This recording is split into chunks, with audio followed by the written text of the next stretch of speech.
Hello friends, मेरे डेजर classes में आप लोग को बहुत बहुत फिर से नए सेशन में स्वागत करता हूँ। तो छत्तीसगढ़ के कला और संस्कृति, छत्तीसगढ़ के आर्ट और कल्चर के बारे में पढ़ रहे थे। अभी तक के 12 पार्ट इसके अपलोड हो चुकी हैं।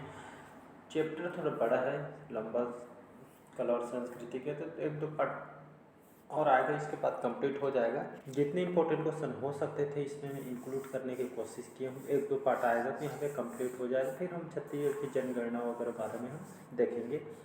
तो 209 क्वेश्चन मैंने आई थिंक कवर कराया था, तो 210 क्वेश्चन से स्टार्ट करेंगे। तो पिछले जितने भी हुए हैं उसको पार्ट वाइज बढ़िया देखिएगा।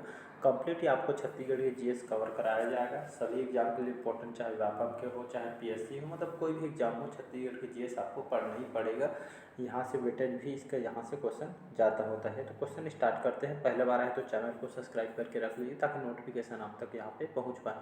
किस छत्तीसगढ़ी साहित्यकार के जो भजन छत्तीसगढ़ में अत्यंत लोकप्रिय है? तो नरसिंह दास वैष्णव जी, शकुंतला पांडे, लोचन प्रसाद पांडे या बाबू रेवाराम। तो इसका जो करेक्ट आंसर हो जाएगा बाबू रेवाराम। बाबू रेवाराम जो कि छत्तीसगढ़ के साहित्यकार हैं। इनके जो भजन और जो इनके जो रचना है हमारे छत्तीसगढ़ में, छत्तीसगढ़ी साहित्यकार के जो भजन है बाबू रेवाराम जी के भजन अत्यंत लोकप्रिय, जो कि एक यहाँ पे हमारे छत्तीसगढ़ के लोकप्रिय साहित्यकार भी हैं। जिसको और बाबू रेवाराम जो कि छत्तीसगढ़ के प्रथम इतिहासकार भी हैं। याद रखिए कौन है छत्तीसगढ़ के प्रथम इतिहासकार हैं, तो बाबू रेवाराम जी, इसको याद रखिएगा। छत्तीसगढ़ भाषा के प्रथम कवि कौन है? तो धनीराम दास जी। छत्तीसगढ़ी शब्द का प्रथम प्रयोग ये आपका दलपत राव द्वारा यहाँ पे किया गया था। तो ये जब क्वेश्चन जो कि आपके एग्जाम में क्वेश्चन आपके पूछे गए हैं। यहाँ पे जो प्रमुख रचना की बात करूँ, नरसिंह दास वैष्णव, इनकी जो प्रमुख रचना है, जैसे आपका शिवायन, इनकी प्रमुख रचना है। जानकी माई हित विनय, नरसिंह चौतीसा इनकी प्रमुख रचना है। तो एग्जाम में क्वेश्चन पूछा जा। इसी तरह के आपके लोचन प्रसाद जो पांडे हैं, इनकी भी क्वेश्चन पूछा जा सकते हैं। इनका जो जन्म है बालपुर जानकी चांपे में इनका जन्म हुआ था। कभी काल बोलता हूँ, कलिकाल इनकी प्रमुख रचना है आपका कलिकाल। किनकी रचना है? तो लोचन प्रसाद पांडे जी की। छत्तीसगढ़ के प्रथम नाटककार हैं कलिकाल। दौमित्र इनकी उपन्यास है, तो इनके द्वारा यहाँ पे रचना किया गया था। एग्जाम में क्वेश्चन पूछा जा सकता है, इसको याद रखिए। गंगाधर मिश्र, रामायण सार संग्रह, कौशलानंद, ये आपका इनके द्वारा रचना किया है गंगाधर मिश्र जी के द्वारा। अगला क्वेश्चन देखते हैं यहाँ पे। छत्तीसगढ़ के किस जिले में धनवार जनजाति पाई जाती है? रायपुर, बिलासपुर, दुर्ग या कांकेर? तो छत्तीसगढ़ के कौन से जिले में धनवार जनजाति पाई जाती है? तो ये आपका बी ऑप्शन करेक्ट आंसर हो जाएगा। तो बिलासपुर, रायगढ़, सरगुजा, इन क्षेत्रों में जो आपका धनवार जनजाति पाई जाती है। और जो धनवार जनजाति के लोग होते हैं अपने आप को धनुहर धनुहर लोग बोला जाता है, अपने आप को धनुहर भी समझते हैं ये लोग। और धनुष इनके जनजातियों में एक यहाँ पे एक अलग महत्व रखता है। तो ये आपका बहुत ही, ये आपके जो धनवार जनजाति यहाँ पे निवास करते हैं और धनुष का बड़ा महत्व होता है। अगला क्वेश्चन देखते हैं यहाँ पे। बिछिया किस जनजाति की समूह की उपजातियां हैं? बिंजवार जनजाति, उरांव जनजाति, गौड़ जनजाति या बैगा? तो इसका जो करेक्ट आंसर हो जाएगा बिंजवार जनजाति करेक्ट आंसर हो जाएगा। तो विंध्य पर्वत है, यहाँ पे लोग निवास होने के कारण इनको बिंजवार जनजाति कहा जाता है। और बिछिया जी ये आपका इसी जनजाति के उपजाति है, जो हमारे वी नारायण सिंह जी जो कि बिंजवार जनजाति के रहने वाले हैं। वी नारायण सिंह जी को तो सभी जानते हैं, हमारे छत्तीसगढ़ के यहाँ पे नेता थे। अगला क्वेश्चन देखते हैं। छत्तीसगढ़ की जो प्रसिद्ध लोक कलाकार लक्ष्मीबाई बंजारे किस गायन क्षेत्र से जुड़ी हुई हैं या कौन से क्षेत्र से जुड़े हुए हैं? पंडवानी गायन, भरथरी गायन, चंदैनी गायन या आपका बांस गीत? तो कौन सा करेक्ट आंसर हो जाएगा जी? तो इसका जो करेक्ट आंसर हो जाएगा तो ये आपका जाने माने पंडवानी गायक है। पंडवानी गायन से संबंधित छत्तीसगढ़ प्रसिद्ध पंडवानी गायककार है, कलाकार है लक्ष्मी बंजारे जी। तो हमारे छत्तीसगढ़ के जाने माने कलाकार है ये आपका पंडवानी गायन के क्षेत्र में। तो इसका ए ऑप्शन करेक्ट आंसर हो जाए। पंडवानी के बारे में कई बार बता चुका हूँ, आपको रट भी गए हो। अगला क्वेश्चन देखते हैं, हबीब तनवीर ने किस माध्यम से अंतर्राष्ट्रीय ख्याति अर्जित की हुई है? छत्तीसगढ़ी लोक संगीत में, छत्तीसगढ़ी लोक नाट्य में, राजनीति में या आपका खेल में? तो हबीब तनवीर जी ये आपका अंतर्राष्ट्रीय ख्याति अर्जित हुई आपका व्यक्ति हैं और ये आपका छत्तीसगढ़ी लोक नाट्य हैं, ये आपका लेखक भी हैं और ये आपका कलाकार हैं। याद रखें, नाटक के रचनाकार कौन हैं? तो हबीब तनवीर जी। नाटक के क्षेत्र में इनका बहुत ही महत्वपूर्ण योगदान है और सन 2001 में इनको पद्म विभूषण से भी इनको नवाजा जा चुका है। तो इसको याद रखिएगा। तो इसका ये आपके छत्तीसगढ़ी लोक नाट्य के जाने माने कलाकार हैं। तो इसको याद रख, पद्म विभूषण से भी इनको नवाजा जा चुका है। अगला क्वेश्चन देखते हैं, और यहाँ पे जो हबीब तनवीर इनका जन्म कहाँ पे होता है? छत्तीसगढ़ के। तो 1923 में सितंबर 1923 में ये आपका इनका जन्म यहाँ पे रायपुर में इनका जन्म हुआ। अगला क्वेश्चन देखते हैं, यहाँ पे इनमें से कौन सी जनजाति छत्तीसगढ़ में नहीं पाई जाती है? भतरा, भील, उरांव या आपका भारिया जनजाति। तो अगर देखेंगे तो छत्तीसगढ़ में कौन सी जनजाति यहाँ पे नहीं पाई जाती है? तो ये आपका करेक्ट आंसर हो जाएगा भील जनजाति। भील जनजाति हमारे छत्तीसगढ़ में नहीं पाई जाती है। ये आपका कौन कौन सी जनजाति? भतरा जनजाति कई बार पढ़ा चुका हूँ, उरांव जनजाति, भारिया जनजाति, इन तीनों जनजातियों के बारे में बहुत बार बता चुका हूँ। तो तीनों जनजाति हमारे छत्तीसगढ़ में पाई जाती है। बाकी जो इसमें कौन सी नहीं पाई जाती है? तो आपका भील जनजाति हमारे छत्तीसगढ़ में नहीं पाई जाती है। तो भील जनजाति आपका दूसरे स्टेट में यहाँ पे पाई जाती है। अगला क्वेश्चन देखते हैं, छत्तीसगढ़ में नारी विरह वेदना संयोग वियोग के रसों से संबंधित लोकगीत कौन सी है? तो कर्मा, डंडा, ददरिया या नचौनी।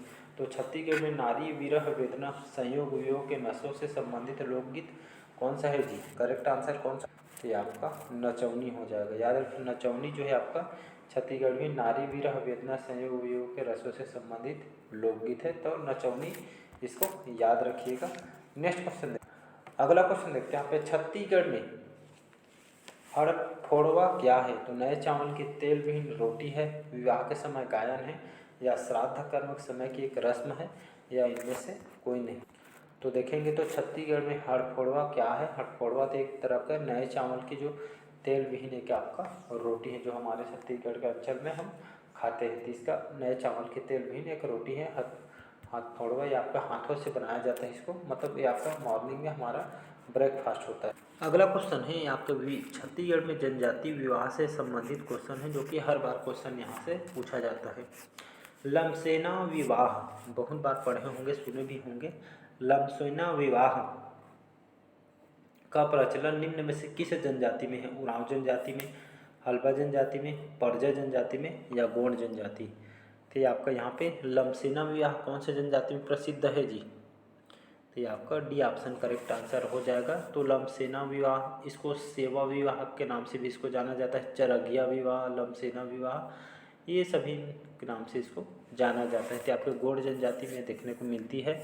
इसमें जो लड़का होता है वर होता है, इसमें जो वधू जो लड़की होती है इसको और ये आपका मूल्य चुकाने हैं तो अपनी लमसेना सेवा देना पड़ता है। जो लड़का होता है यहाँ पे ये आपके लड़की के घर में एक तरह का सेवा किया जाता है। एक तरह के यहाँ पे वधू के घर में यहाँ पे एक तरह का जैसे दहेज जैसे हम लेते हैं, उसी तरह के यहाँ पे लमसेना यहाँ पे जाया जाता है, सेवा दिया जाता है लड़के के द्वारा अपने ससुराल में। तो ये आपका जो है गोंड जनजाति में होती है। गोंड जनजाति में कौन से विवाह होता है? जैसे आपका अपहरण विवाह को पाशुत्र विवाह भी कहा जाता है। तो गोंड जनजाति में होती है। इसमें जो लड़का होता है लड़की को अपहरण करके मतलब बहला फुसला के इसमें विवाह किया जाता है। और एक प्रसिद्ध है गोंड जनजाति में दूध लौटावा विवाह जो है आपका गोंड जनजाति में प्रसिद्ध है, जिसमें आपके खुद के रिलेटिव में मेरे फुफेरे जो भाई बहन के विवाह इसमें खुद के रिलेटिव में इसमें शादी किया जाता है। ये जो तीनों को याद रखिए गोंड जनजाति, जो एग्जाम में क्वेश्चन यहाँ से पूछा जाता है। जैसे पाटो विवाह कोटको जनजाति में जो कि पुनर्विवाह इसमें होता है। अगला क्वेश्चन देखते हैं यहाँ पे। अगला क्वेश्चन है, छत्तीसगढ़ में पुरखौती मुक्तांगन है, पुरखों का एक पूजा स्थल है। जनजातीय क्षेत्रों में गृह निर्माण योजना है या बहुआयामी संस्कृति संस्थान की स्थापना है। तो इसका करेक्ट आंसर हो जाएगा। तो छत्तीसगढ़ में पुरखौती मुक्तांगन या आपका बहुआयामी संस्कृति संस्थान हमारे छत्तीसगढ़ के संस्कृति संस्थान के इसलिए स्थापना इसका। तो यहाँ पे विभिन्न प्रकार के सांस्कृतिक कार्यक्रम भी यहाँ पे किया जाता है, तो इसको याद रखिएगा। पुरखौती मुक्तांगन। अगला क्वेश्चन देखते हैं यहाँ पे। अगला क्वेश्चन है सुआ गीत। सुआ गीत किस अवसर पर गाया जाता है? होली के समय, नई फसल के स्वागत में, दीपावली के समय या विवाह के समय? सुआ गीत किस अवसर पर गाया जाता है? तो सुआ गीत जी हमारे छत्तीसगढ़ अंचल में बहुत देखने को मिलता है। सुआ गीत होली के समय, नई फसल के स्वागत में, दीपावली के समय या विवाह। तो सुआ गीत का जो आयोजन दीपावली के समय इसका आयोजन किया जाता है। सुआ गीत सुआ नृत्य के समय इसको गाई जाती है। और आपका जो सिया गीत ये आपका दीपावली के पूर्व ये आपका शुरू होकर दीपावली के आपका लास्ट तक यहाँ पे ये आपका चलता है। सुआ गीत ये आपका भगवान शिव जी और माता गौरी जी के आपके प्रतीक इसको मान के यहाँ पे आपका सुआ गीत गाया जाता है। सुआ गीत इसमें हरी तरी हरिना ऐसे टाइप के गाया जाता है। और सुआ नृत्य जो केवल खास करके इसमें महिलाओं द्वारा इसको किया जाता है, इसमें पुरुष के द्वारा नहीं किया जाता है। अगला क्वेश्चन है हल्बा जनजाति का निवास क्षेत्र कहाँ है जी? महासमुंद, बिलासपुर, जांजगीर चांपा, महासमुंद, कवर्धा, कोरिया, रायपुर, दुर्ग, बस्तर या रायगढ़, बिलासपुर? तो हल्बा जनजाति का निवास क्षेत्र कहाँ पे है? जहाँ पे लोग निवास करते हैं तो रायपुर, दुर्ग, बस्तर, इन क्षेत्रों में हल्बा जनजाति निवास करते हैं। हल्बा जनजाति जो है आपका कौन से बोली का प्रयोग करते हैं? तो इन लोग हल्बी भाषा, कौन सी भाषा? हल्बी भाषा का प्रयोग करते हैं। ये उनके उपजाति बस्तरिया, छत्तीसगढ़िया ये सभी है उनकी उपजाति हैं। मुख्य व्यवसाय क्या है? तो इन लोग कृषि काम करते हैं, कृषि से संबंधित कार्य करते हैं मुख्य व्यवसाय। और जहाँ पे पोहा, चिवड़ा बनाने का भी इन लोग घर या जीवन यापन करने के लिए सब काम इन लोग करते हैं। इसको याद रखिए। आर्थिक रूप से समृद्ध जनजाति कहने मतलब अब जो हल्बा जनजाति विशेष रूप से आर्थिक रूप से समृद्ध जनजाति इसको कही जाती है। नेक्स्ट क्वेश्चन देखते हैं यहाँ पे। अगला क्वेश्चन ही ये आपके क्वेश्चन आया हुआ है पीएससी में। चुल माटी गीत। चुल माटी गीत किस संस्कार का प्रमुख गीत है? सोहर गीत, पढ़ौनी गीत, विवाह गीत या इनमें से कोई नहीं? थी आपका विवाह गीत है। चुल माटी गीत ये आपका जो संस्कार प्रमुख गीत है विवाह के समय, मतलब जो शादी होता है तो इसमें आपका जो आपका ये गीत चुल माटी गीत को यहाँ पे महिलाओं के द्वारा इसको गाई जाती है शादी के समय, विवाह के समय। अगला क्वेश्चन देखते हैं यहाँ पे। छत्तीसगढ़ के कौन सा जिला पूर्व में नरबली हेतु चर्चित था? मतलब जहाँ पे नरबली यहाँ पे प्रसिद्ध है, नरबली यहाँ पे दिया जाता था। कवर्धा, सरगुजा, धमतरी या आपका दंतेवाड़ा। तो इसका जो करेक्ट आंसर जो हो जाएगा यहाँ पे, तो छत्तीसगढ़ का जो आपका दंतेवाड़ा जिला है आपका पूर्व में नरबली हेतु इसके लिए यहाँ पे प्रसिद्ध था। मतलब कुछ भी हो प्रोग्राम वगैरह तो यहाँ पे नरबली के लिए बहुत ही जाना जाता था। और कहा जाता था पहले जो पूर्व में नरबली के लिए यहाँ पे मनुष्य को भी यहाँ पे नरबली के लिए यहाँ पे चुना जाता है। यहाँ पे एक तरह का बलि भी दी जाती थी मनुष्य को। तो ये सभी आपका दंतेवाड़ा, बस्तर ये सभी क्षेत्र में देखने को मिलता था। अगला क्वेश्चन है छत्तीसगढ़ में डोगा पथरा मेला। छत्तीसगढ़ में डोगा पथरा मेला कौन से जिले में मनाया जाता है? कांकेर, दुर्ग, धमतरी या रायपुर? तो छत्तीसगढ़ में आपका जो डोगा पथरा का जो मेला है आपका कहाँ लगता है? तो ये आपका धमतरी में लगता है, जो कि ये मतलब ये आपके आस पास के देखेंगे आसपास के एरिया में धमतरी के बहुत ही प्रसिद्ध है। ये आपका डोगा पथरा का मेला कहाँ लगता है? धमतरी में लगता है, इसको याद रखिएगा। तो आपका एक जाना माना प्रसिद्ध मेला है यहाँ का धमतरी डोगा पथरा का मेला। डोगा पथरा मेला कहाँ लगता है? तो धमतरी आंसर। अगला क्वेश्चन है लेंजा गीत छत्तीसगढ़ के कौन से जिले का विशेष लोकगीत है जी? जसपुर, सरगुजा, बस्तर या कोरिया? तो लेंजा गीत छत्तीसगढ़ के कौन से जिले में प्रसिद्ध है? तो ये आपका खास करके यहाँ पे बस्तर का आपका विशेषकर यहाँ का ज़्यादा प्रसिद्ध है लोकगीत है। तो बस्तर में लेंजा गीत को गाया जाता है। लेंजा गीत, रेलो गीत अलग अलग है। तो रेलो गीत, लेंजा गीत इसके यहाँ पे गाने के लिए कोई विशेष या आपका डेट वगैरह यहाँ पे धर्म नहीं पकड़ता है। विशेष करके कभी इसको गा सकते हैं, इसमें यहाँ पे किसी भी समय से इसको गाया जा सकता है, कभी भी इसको गाया जा सकता है। ये आपका लेंजा गीत एक विशुद्ध लंबी गीत मतलब आपका हल्बी गीत है, इसको याद रखिएगा। इसमें स्त्री और पुरुष दोनों के द्वारा साथ साथ कभी भी यहाँ पर ये आपका गाया जा सकता है। मतलब ये आपके मेल फीमेल पुरुष महिला के द्वारा इसको गाया जा सकता है। तो लेंजा गीत छत्तीसगढ़ में कहाँ गाई जाती है? तो ये आपका याद रखिएगा तो लेंजा गीत बस्तर में इसको गाई जाती है। तो इसको याद रखें, पुरुष महिला दोनों के द्वारा इसको गाई जाती है। तो चलिए आज के सेशन हम यहीं तक रखते हैं, बाकी जो क्वेश्चन हम नेक्स्ट पार्ट में कवर करेंगे। तो कैसा लगा कमेंट करके ज़रूर बताइए। पहले बार आए तो चैनल को सब्सक्राइब करके रख लीजिए ताकि नोटिफिकेशन आप तक यहाँ पे पहुँच पाए। Thank you.